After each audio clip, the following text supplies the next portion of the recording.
Hello everyone, this is Just a Dad. Today I'm going to do a review on this commercial Arm & Hammer baking soda. This is for the refrigerator to absorb odor. So the first thing you're going to do is we're going to write the date. We're going to write 1 month from today.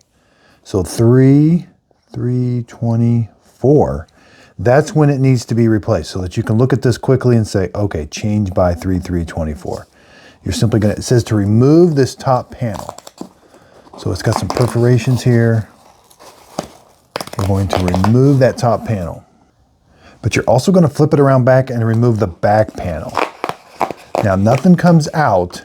There's like a filter there and you don't want to remove anything else. You can see the powder is in there, the baking soda. But this is how you're going to set it in your refrigerator just like that.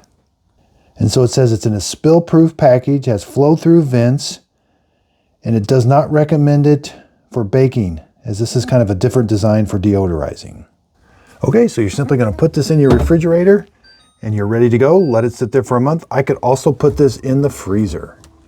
Hope this video helps. Thanks everybody for watching.